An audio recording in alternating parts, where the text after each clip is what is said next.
Hello, and today's video is about the Meshtastic node. This is a Heltec V3 in a box, and how to program it and talk to it using the USB serial interface in addition to the normal Bluetooth interface to a mobile phone, because you can do a lot more, of course. It means using the command line, which you don't need to shy away from. It's not that bad, it's not painful, and so what I'm going to do is I'm going to, if you don't already have a little icon down here for Windows command, if you press the Windows key or press the button and type CMD, then you get the command prompt.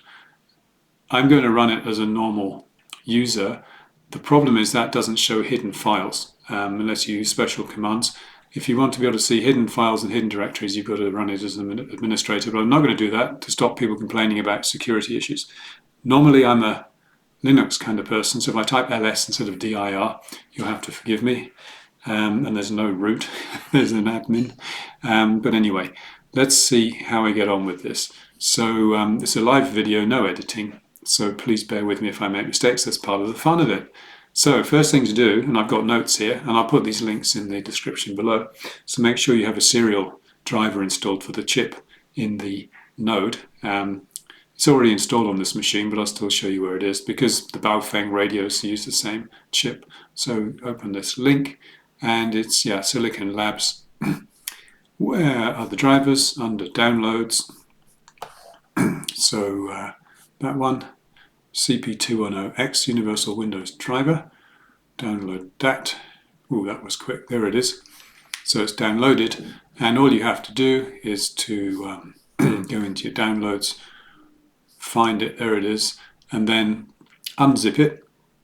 If you click on it once, you've got this extract button. I'm sure you all know how to do this, and press extract all, and it goes into a folder of the same name, which I've already got here, already unzipped. And if you look here, scilabser.inf, that's the driver that needs to be installed. If you don't install that and just plug the node in with the USB plug, Windows will helpfully install another driver which may or may not work. So you make sure you get the right one by right-clicking on here, there we are, and then you press install, and that will install. It's already installed on here, so I won't do it again.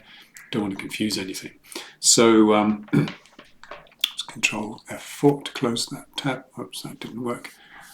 Let's go back to there. I'm going to plug in this USB plug now with the node attached. See what happens. Aha, there's that little tune that Windows plays. So it's found a device, a USB device. So it's plugged in. Just to check that it really has installed a driver and there's a COM port now available for it, if you go over here to the Windows control panel, again, I've got these on my taskbar, you can add them. Control panel devices, but you need to get the right devices, not these devices, but these devices. Device manager, you click on here, and then you get ports, COM and LPT, and today it's COM5. Windows tries to assign the same COM port number to the same devices every time, but it doesn't always manage it. But today it's COM5, so that's working, and we know the number. So I've noted it here, it's COM5. So it hasn't changed since last time. So that worked. And just to test that it really is talking to my Meshtastic node, I'm going to use the serial interface HTTP over web, or web over serial, I think it's called, which opens in a web browser. It needs to be a Chrome-based browser, which is either Chrome itself or Chromium, or Windows Edge is Chrome-based. And so this is what you get. This is not a website out in the internet, it's redirected to the local machine here. So what do we got? Nothing. So hit new connection. You can control also, not just via a serial port, you can also use HTTP on an Ethernet network or Wi-Fi network locally to talk to the device if you connected it to Wi-Fi. You can also use a Bluetooth connection from a laptop with a web browser like this, but what I'm going to do today is use a serial interface. If this was not found, you press new device and then this should pop up. You may have to choose the COM port if it's not automatic and tell it which one you want to use, especially if you've got more than one device. This has already been found, so this is my Meshtastic node. Click it, and there it is, loading messages, not too many of those. This is the config page you've probably seen, and so on. And what's important is to set some settings here. Under radio config, there's radio config down there, which appears up here. device, you need to enable serial output. There's actually two places to enable serial output. I don't know which is the correct one, so I enable both of them. One day I'll turn them off, one at a time, find out which one it was that we're using now. So this is serial output enabled. You also have to go down here to module config to get the module config settings, and then you click on serial, and there's another serial output, and I turn them both on. So it's got to work. Bulletproof. Let's see what happens. What else do you need to do? It's a good idea to close this tab on the browser, because if you don't, then the serial port's in use, and if you try to use another program to access it, it'll say access denied. So let's turn that off or close it. And oh yeah, PuTTY. You don't need PuTTY to control the device. We're going to use a Python interface, but you do need PuTTY if you want to see the live debug data, which I do because it's interesting to watch. So PuTTY is a dumb terminal program. TTY, remember the VT100 and the one with the paper and the ribbon you had to put in that goes chung chung chung in the old days. This is obviously a program called PuTTY for a terminal emulator. Download PuTTY. Windows 64-bit, that one, please. There it is, and you can install it very easily. There it is. I always download software directly from the manufacturer, from the people who wrote the software, not from a magazine that adds bloatware that you have to uncheck here or somewhere else. You have to watch out for this. It's already installed actually, so I don't want to change it or repair it. So it's there, but you'd of course go ahead and install PuTTY. So that's installed. Do I want to cancel? Yes, I do. Finish. So PuTTY is installed, and what do we want to do next? Actually, to be able to use the commands to this node, the Meshtastic node, you need Python installed on your local machine. So Python, there's the link again, it'll be in the description. Go to their web page, 3.12.2 downloads, and you can download Python for Windows. That was quick. Probably because it's already downloaded. So I've already installed it, but you just follow the instructions again. Yes, yes, and yes again, and OK. And then you've installed Python. I'm not going to go through that because it's the same as any other program. And when that is installed, you need the python.exe to be added to the path, the Windows path. And I didn't do this the first time I tried to make this video, and nothing worked. And I tried to manually use CD to change directories in the command prompt to get to it. And then of course it's a hidden file, and you're not allowed to see hidden directories in the Windows command prompt unless you run it as an admin. So after rebooting the computer, you find that this has been automatically added into the Windows path, so you can just type Python commands out the command line and it should work. So Python's already installed. Let me see. I don't have to change directories anymore. Let me see if I can just run it by typing Python in a Windows command as a normal user. So let's make the command prompt full screen, and let's try. There's no history. Linux has a history. Up and down cursor keys take you through a command history. Windows doesn't seem to do that. There's probably an app that you can add. So what am I looking for? Python. If I just type Python, it may actually run python.exe. Oh, it did. So this is the Python programming environment. This is the last time you'll see it because you don't need to use it. It's just there in the background, so we'll do Control-Z, Enter to get out of that. Yep, that worked. So Python's installed and running.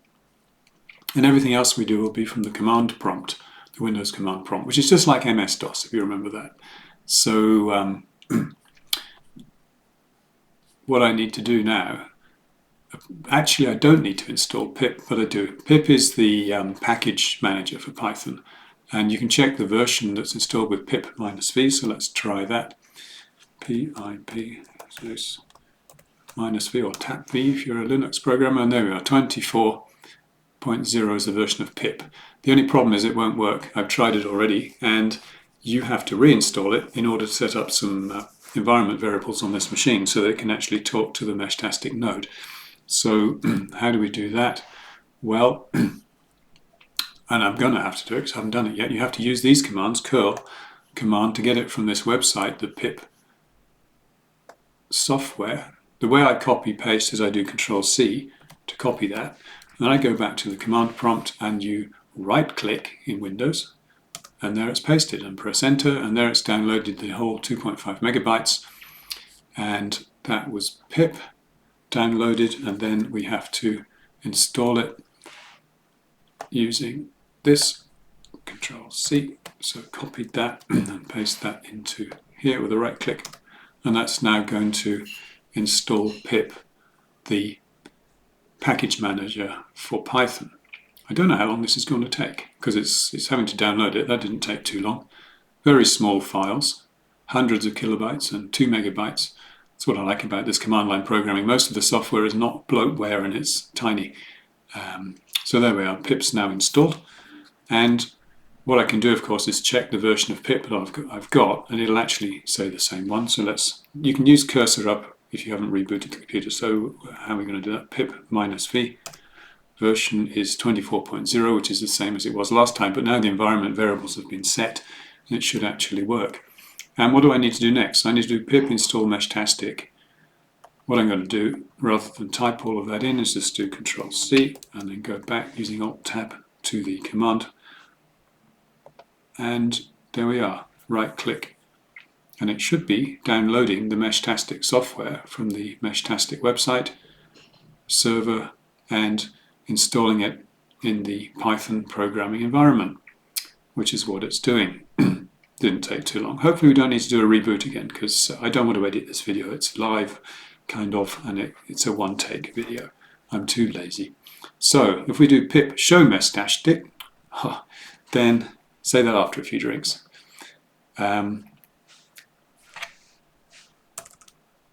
You know what? Pip show. Trying to be clever. Doesn't always work. Meshtastic. Should change the name to something shorter. Anyway, a lot of people are talking about mesh now. See you on the mesh, because it's too long. So there we are, Meshtastic. Version 2.2.22. The Python API. So it all looks good. Should work. So I've installed Meshtastic using pip. And we can start issuing some commands now to see if this really works. Well, let me try. Let's try these one at a time, in fact. These come from the website of meshtastic.org, which is up here somewhere. Again, I'll put the links in the description. Here, the Meshtastic instructions is here. So this is how to use the command line interface, CLI. Somewhere there's a list of commands on a slightly different page, and these work, although sometimes the syntax is a little bit complicated. It took me a bit of fooling around to find out how they actually work. So let me just check that the Meshtastic version command works like this. I'm trying to triple click. You have to go to the, thank you, Windows, Control C, Alt Tab, right click. So 2.2.22, which is the one we just installed. Looks good. This will retrieve the LoRa settings from this Meshtastic node, hopefully. Meshtastic get LoRa, so Control C, Alt Tab, right click. The enter's already on the end, so I don't have to press enter, and there we go. It's got some information connected to the radio, LoRa settings, and here they are, set to the correct region, EU 868 MHz. I set the hot limit to 5 for another experiment. Transmit power being asked for is 27 dBm, which the board is not capable of. It's 22 dBm. 27 dBm is 500 milliwatts, and the board manages less than that, 120 or 140, whatever it is. Ignore MQTT. This is important, that's set to true, because we don't want to be spamming the whole mesh with nodes that are not really reachable by radio. So that worked. Get region does the same thing. It'll just tell you that it's 868 megahertz. Getting a little bit heavier now. If we go to Meshtastic info, Control C and Alt Tab and right click without the enter, so I press enter. This is info, which is retrieved from the Meshtastic node. Now it's not formulated for humans to read. I'm thinking of doing a bit of Python programming to be able to pull some of the information that I want out. And what it's actually showing is the basic information about the device, but also what nodes are in the mesh, and there's all their MAC addresses and all kinds of stuff. Useful information. But let's look at some more user-friendly information. This is a nice one, Meshtastic nodes. Control C, Alt Tab, and then we right click. And this gives a nicely formulated table of nodes. And you can see the various nodes that are around me that are visible on the radio. Gives you information like the MAC address of them, the compass. Those are not compass bearings. It gives you the latitude and longitude coordinates, which people call GPS coordinates these days, but that's only if you got it from GPS. Battery charge. It should be, oh wow, the node list grows every day.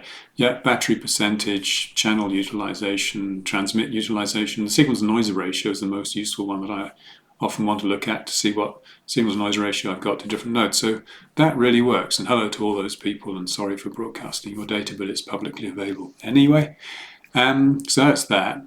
Oh, I don't remember what this one does. Meshtastic get all. I'm just playing now so that you can see that these various commands to actually work. Control C, Alt Tab, right click. Boom. So this is Meshtastic get all. And as you see, I'm in the DOS prompt from the Windows command. I don't have to go in the Python programming environment at all. And when I say Meshtastic do something, it's actually issuing the command to the Python programming environment. So there you can see all the settings, and this is all of the settings that have been set up using the various setup programs to talk to the Meshtastic node. So that's the settings you can just check. You can't change them. With this command, you can use other commands to manually change anything you want, like usernames or keys for encryption or whatever you want to change, you can do. Have a look at the Meshtastic website to find those, debug info and so on. One thing that is quite useful is to be able to do a trace route. You have to get the syntax correct here. So it's like the MAC address with an exclamation mark in front for the node you want to do a trace route to. I don't even know what this node is, but there it is. Control C, Alt Tab, right click. So it's going to do a trace route. This could take some time. So it's connected to my local radio. It's sending the trace route request to the other node. It's probably one of mine somewhere. May even be the same node. That'll be interesting. And it may or may not get a response. I should have checked first of all which node that is. If it does work, it'll pop up with just the route. So it'll say my node name, the distant node name, and the nodes in between if there are any hops. So it's a good way of checking that, just the same as doing the trace route command in the app on the mobile phone. Looks like that's not going to work. Could take a while, but it'll time out. So never mind. And the last thing is, which can be useful if all else fails, is to read the manual, RTFM, so you can get support. Let's does Control C work in Windows? Yes, it does. Yeah, let's do right click. So this is Meshtastic support, and there you are. It gives you some hints. This is coming from the little node itself. This is stored in there, and it's telling you that you can look at GitHub and you can report the state of your machine if you want to report any problems. So that all seems to work, doesn't it? Does CLS work in DOS? Yes, it does. Not clear. I sort of remember DOS. Now, what do I want to do next is show you why we install PuTTY to get live debug data. I'm using a trackpad on a laptop. And I've done those two serial enables. So we're going to use PuTTY. Probably this is the speed, 115200 boards. Sometimes it's 9600, but let's see what happens. PuTTY I've installed, and again the link was here. I think I've done that. So let's have a look, see if I have actually installed PuTTY. I don't think I have. I must have skipped it. Let me just try typing PuTTY. Oh no, it is installed. And let's pin it to the start. That's why I didn't see it. And then let's run it. So there's PuTTY, the terminal emulator, and we need to be using the serial protocol, not SSH, which I would normally be using COM5, I think it was, wasn't it? And speed, let's be daring, 115200. Actually, when you look at the debug info, you see it negotiating speeds sometimes. Anyway, serial interface, COM5 115200. Let's just check the settings for the serial. 8 data bits, no stop bits, and no parity. Oh, 1 stop bit. That's right, that's correct. So let's hit open, which means open a window and connect. And with any luck, we will see data. Or not. Problem is, if the node's not actually doing anything, there won't be any debug output.